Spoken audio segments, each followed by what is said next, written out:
How you doing? Good, thanks. How are you? I'm good. How was the travel? How was the flight? When did you get in? It was long. Got in Monday midday. And it's funny with someone like that. I mean, you obviously got much time to travel and stuff. Do you find yourself just going over the fight all the time, or are you quite good at sort of like switching off and think about other things? No, I'm pretty good at switching off. I tried to sleep most of the flight, so it was all right. And when did you get the call that you're coming over and actually you're now going to be main event? I didn't get the call. I woke up on last week on Monday morning and I saw on Instagram that the Fabian fight was off and that I was the main event. Does that change anything? Like, is there any sort of rush of emotions, like maybe more excitement, a bit more nerves because obviously your headline? Does anything change at all, sort of mentally? Not really. I was a little bit more nervous. I was a bit more worried that I had to do more media stuff fight week, but that was about it. And how are you sort of taking it all in? You're here now, you're a couple of days away, speaking to us. How have you found it all? Yeah, it's been pretty similar to all the other fights I've had with Bellator, so it's been pretty much the same.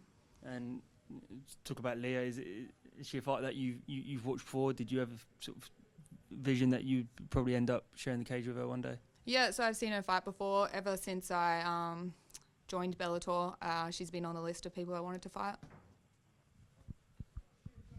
She's obviously someone who, when you talk about the media stuff, and maybe that's not your favourite part of the week, but she's obviously someone who I think probably takes to that a little bit better, right? I think so. I think she does a bit of presenting and stuff. If that's her thing, good for her. I don't love it. Why not? I mean, I just don't. What do you kind of make of Leah? I mean, she's obviously she's kind of having an interesting time outside of the cage at the moment. I'm not sure if you follow any of that stuff, but she's, like, in general as an opponent, what do you make of Leah, having been someone you've been watching for a while? Yeah, she's got a lot more experience than I do. I think she's quite crafty. She unpredictable and a good MMA fighter. You were supposed to fight in Dublin, right? I was, yeah. And obviously it was the opponent that got hurt, right? Yeah. So obviously it's been a frustrating year, I would imagine. Yeah. Having to sit out for. I mean, it's been pretty much a year on the button coming to this fight. Yeah, it's been a year. So, yeah, I feel like I got matched for my fight in Dublin in February and then found out when I got to Dublin that the fight was off. So that was already like a huge 6 months leading up to that fight. And then another, 3 months later, we're here. So it's like been 9 months that I've been preparing for this fight. Was it, like, I mean, getting to Dublin as well, like, you probably would have preferred to have found out maybe 2 days before and not have to do that big long flight. Yeah, I wasn't happy that it was literally like 6 hours after we got to Dublin that I found out the fight was off. So that was really annoying. Like, she did her knee. Surely she knew a couple of days before then. But anyway, it is what it is. We got to have a holiday. And what did you get up to in Ireland? So my partner, his family is from Ireland. So we got to visit family and enjoy the weather. How do you expect this fight with Leah to go? Obviously, she's someone who... she's more of someone who spends the time on the ground if she can. Do you expect to keep it standing up, or do you think it'll be something where you're going to have to kind of persevere? And I mean, it should be completely different, like a Sinead Kavanagh type. Mm-hmm. How do you see the fight playing out? Either way, I'm comfortable wherever, standing on the ground. Obviously, my background is in judo, so on the ground as well. So if we go to the ground, I'm quite confident, but I've been working on my striking a lot, so I'm happy to keep it standing as well. And you'll be the number one contender if you win on Saturday night. Apparently. Will that mean that you'll kind of have an even closer eye on this whole Cyborg fight that's going on next month? I will, but who knows what will happen. Leah was promised Cyborg in the past, so I'm not going to hold my breath for that fight either. Just going to take one fight at a time.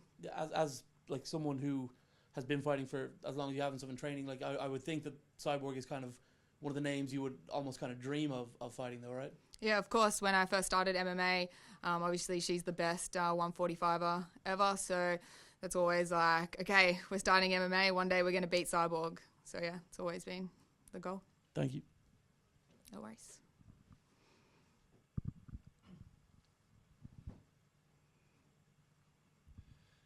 Congratulations on the main event. Obviously, we've seen a load of really good fighters come out of Australia. I'd be interested from your side, kind of what's contributed to this, and were there any kind of fighters that inspired you when you were coming to come out? Yeah, so I like watching all Australian fighters, but probably my coach, Daniel Kelly, who's just behind. He had 10 fights in the UFC. He also did judo beforehand. He was the one I went to when I was like, I think I want to have an MMA fight. And he kind of put me on this path to where we are now. Amazing. And obviously you don't want to give us predictions, but how do you see the fight playing out on Saturday? Me winning. Fantastic. Thank you. Good luck. Thanks. So it is good to see you back on a card so soon. Obviously, all the drama that went down with getting all the way to Dublin for it to be cancelled. And you did say on Instagram after that, it was like, turn up, I make weight, and I'm always ready to fight. Give me someone ranked and exciting. Main event, number one contender bout, Leah McCourt. Do you feel like that sort of wish has kind of been granted there? Yeah, I do feel like my wish got granted. We kind of called out all the people who were ranked above me, and the next week we got the call asking if we'll fight Leah, and 100% straight away said yes. And obviously, 5-0 going into this fight, the stakes now a lot higher, obviously, not to put too much pressure on it. There's already a lot of pressure. Is it sort of surreal to now be looking at, this fight could potentially, one, propel me to the title, it can give you the big matches against, people like Cyborg. What sort of, at being 5-0, how does that sort of feel for you? I didn't think I would be here so early on in my career, but I'm trying not to think about it and get too nervous, just staying focused on the fight and what's ahead of me on Saturday. And not in a sort of looking away, but more in like a dream matchup kind of fight. Are there people sort of, now that you're at this level and at, the top side of the rankings, are there fights that you're like, I would really like to fight that person? Obviously, people like Kat Zingano, obviously, big fights out there for you. Yeah, so I think every time someone asks me this question, I've always said I wanted to fight Kat Zingano, just because I think it would be fun.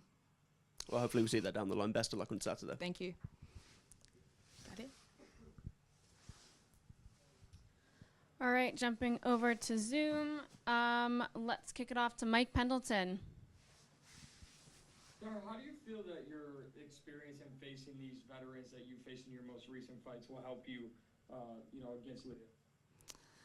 I think that I'm always coming in as the underdog, which suits me well, so I don't feel the pressure as much, and just going out there to give it 100%. And I know you said you won't hold your breath for what's next if things go according to plan for you on Saturday. So is it just come one, come on, you're open to whoever they throw your way as long as it makes sense moving forward?